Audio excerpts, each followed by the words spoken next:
The tough part for an organization is if you're going after a big target, whether it's a corporation or a government, you either have to be so small they don't think that you're worthy of attention, like a mosquito stabbing at them, or you have to be so big that they can't take you on. He said the really dangerous point was right in the middle. In the summer of 1985, Greenpeace was sailing in this in-between area, neither too small nor big enough, subject to every paranoia. And when the Rainbow Warrior arrived in Auckland for another anti-nuclear campaign, no one could have imagined that the elements of the drama were already in place.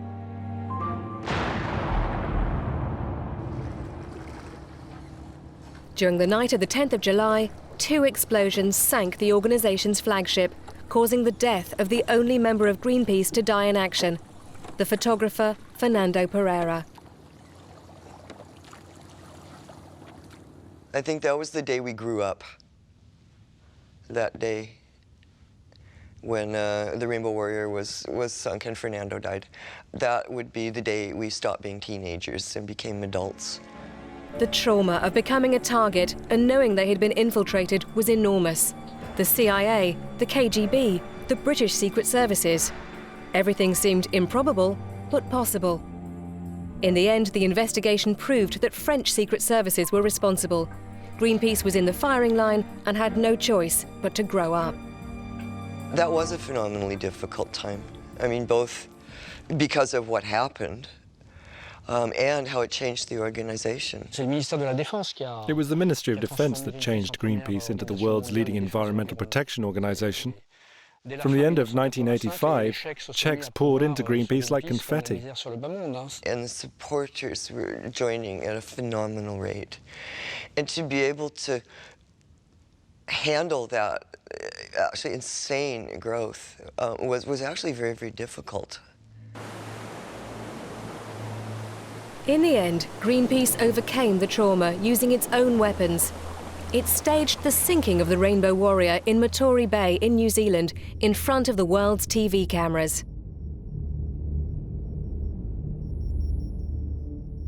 With over 1 million members, Greenpeace needed to remobilize around an ambitious project. There was so much money coming in, there was so much attention on the organization that we had to be really, really conscious to stick to what we do. Greenpeace threw itself into a slightly crazy project to save Antarctica.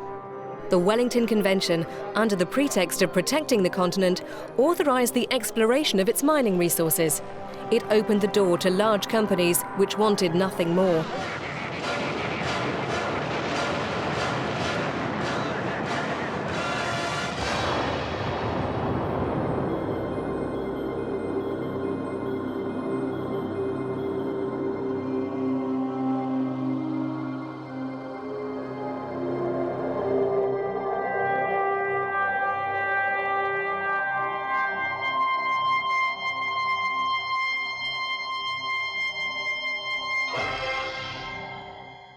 If we couldn't set aside this one place in the world from exploitation, how on earth could we save the rest of the planet?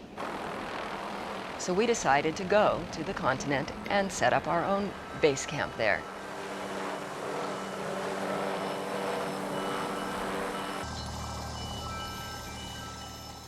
It put us in the place where we could really know what we were talking about. There wasn't any way that we could be patronised by government. You could turn up and personally say, what you're saying is not true. Last week I saw it differently.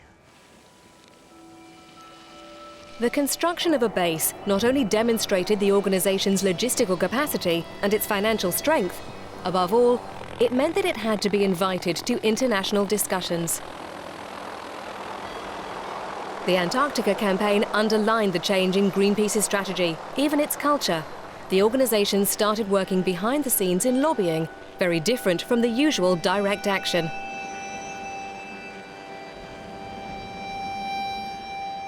We also had a very extensive campaign running very quietly behind the scenes at a very high level, pulling strings, people who knew people. One of those people was Jacques Cousteau, who became very engaged and very interested in this issue. and at one point launched a petition in France, and it received something like 1 million signatures. Ironically, it was the political situation in France that helped Greenpeace. Michel Rocard had just been appointed as Prime Minister. One of his tasks was to repair the damage caused by the sinking of the Rainbow Warrior.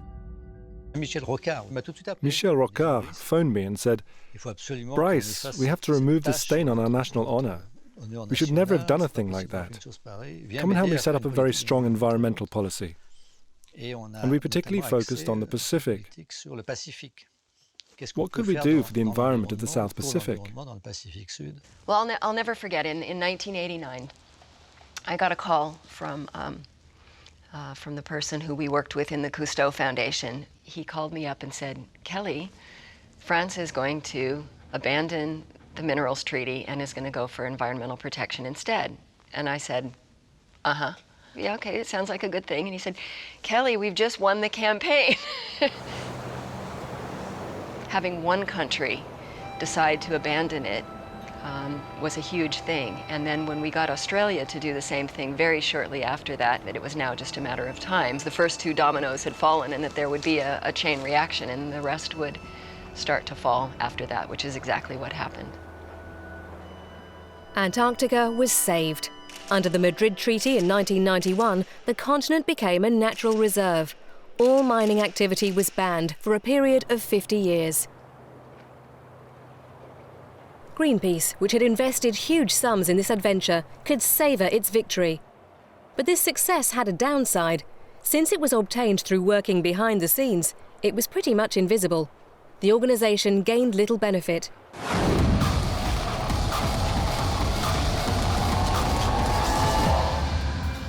And at the same time, the ecological crisis was growing. The hole in the ozone layer, the nuclear disaster in Chernobyl, the chemical one in Bhopal, the greenhouse effect, the destruction of the Amazon rainforest. For the first time, the environment became a major concern. What legacy would be left for the children of the planet?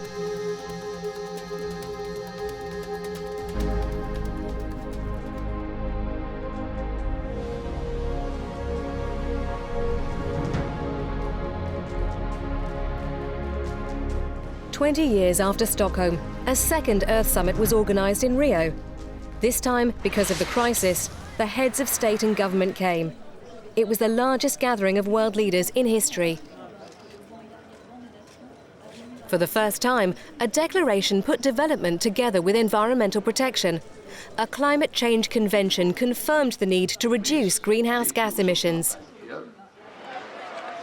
Outside the official summit, 17,000 people attended different forums organised by representatives of 1,500 NGOs.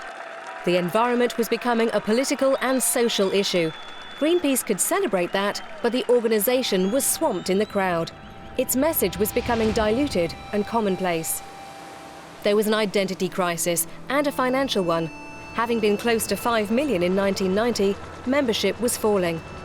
Greenpeace needed to get back to its old image and its traditional methods.